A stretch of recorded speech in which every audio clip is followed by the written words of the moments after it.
दोस्तों, क्या आप भी 2026 में अपना खुद का डेयरी फार्म शुरू करना चाहते हैं, लेकिन पैसों की कमी की वजह से आगे नहीं बढ़ पा रहे हैं? क्या आप गाय या भैंस पालन करके हर महीने अस्थायी आय कमाना चाहते हैं? तो आज की इस वीडियो में हम आपको पशुपालन व्यवसाय शुरू करने से जुड़ी पूरी और काम की जानकारी देने वाले हैं।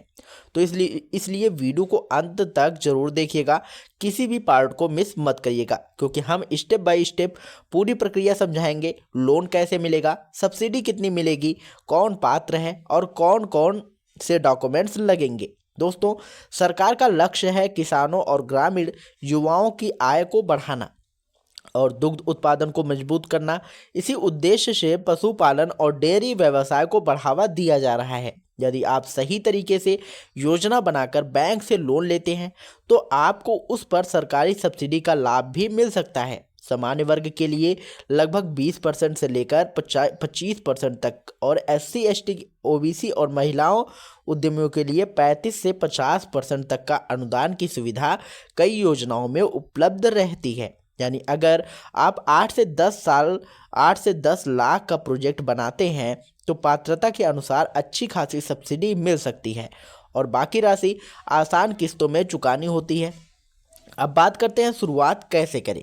तो सबसे पहले आपको तय करना है कि आप कितने पशुओं से शुरुआत करना चाहते हैं। अगर आप नए हैं तो 4-5 गाय या भैंस से शुरुआत करना बेहतर रहेगा। धीरे धीरे अनुभव बढ़ने पर आप 10-12 पशुओं तक विस्तार कर सकते हैं। प्रति गाय लगभग 50 से 70 हज़ार रुपये और प्रति भैंस 70 से 90 हज़ार रुपये तक का खर्च आ सकता है, जो नस्ल और क्षेत्र पर निर्भर करता है। अब पात्रता समझ लीजिए। आपकी उम्र कम से कम 18 वर्ष होनी चाहिए। आपके पास पशु रखने के लिए पर्याप्त जगह होनी चाहिए, चाहे खुद की ज़मीन हो या लंबी अवधि के लिए लीज पर ली गई हो। बैंक क्या देखता है कि आपके पास साफ सुथरा शेड, पानी का व्यवस्था और चारे की उपलब्धता है या नहीं। साथ ही आपका बैंक जो है वो बैंक खाता और सही KYC डॉक्यूमेंट्स होना जरूरी है। जरूरी डॉक्यूमेंट्स जैसे मान लीजिए Aadhaar card, PAN card, bank passbook, ज़मीन के कागजात या फिर लीज या एग्रीमेंट, पासपोर्ट साइज फ़ोटो और जो है एक मजबूत प्रोजेक्ट रिपोर्ट शामिल होती है। बैंक आपका क्रेडिट स्कोर भी जांचता है। यदि आपने पहले कोई लोन समय पर चुकाया है तो आपके लिए पुराना लोन जो है स्वीकृत होना बहुत ही आसान हो जाता है। इसलिए कोशिश करें कि आपका सिबिल स्कोर अच्छा हो। प्रोजेक्ट रिपोर्ट बहुत ही महत्वपूर्ण होती है। इसमें आपको कुल लागत, संभावित आय और चारा खर्च, दवा खर्च, श्रम लागत, दूध की बिक्री से आय और शुद्ध लाभ का अनुमान बताना होता है। अगर आप खुद रिपोर्ट नहीं बना सकते तो किसी जानकार व्यक्ति या CA की मदद ले सकते हैं। सही और स्पष्ट रिपोर्ट बैंक को विश्वास दिलाती है कि आपका व्यवसाय सफल हो सकता है। जब सारे डॉक्यूमेंट्स तैयार हो जाए तो अपने क्षेत्र के सरकारी बैंक में आवेदन करें।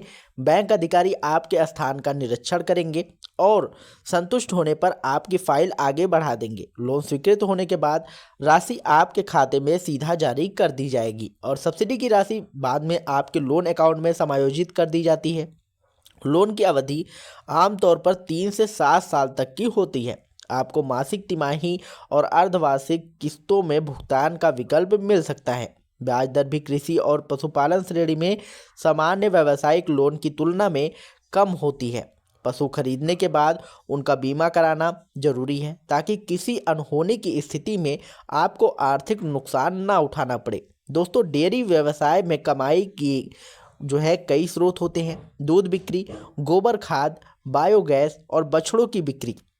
यदि आप साफ सफाई, सही आहार और सही समय पर टीकाकरण का ध्यान रखते हैं तो यह व्यवसाय लंबे समय तक अस्थायी आय दे सकता है। शुरुआत छोटे स्तर से करें, अनुभव लें और फिर धीरे धीरे विस्तार करें। उम्मीद है यह जानकारी आपके लिए उपयोगी रही होगी। अगर आपको यह वीडियो पसंद आया हो तो वीडियो को लाइक कीजिएगा, चैनल को सब्सक्राइब कीजिएगा, क्योंकि हम ऐसी ही वीडियो आप लोगों के लिए हमेशा लाते रहते हैं। अगर आपको कोई भी समस्या आ रही है तो आप कमेंट बॉक्स में ज़रूर बताइएगा, हमारी टीम आपकी पूरी सहायता करेगी। मिलते हैं नई वीडियो में नई अपडेट के साथ, तब तक के लिए जय हिंद, जय भारत।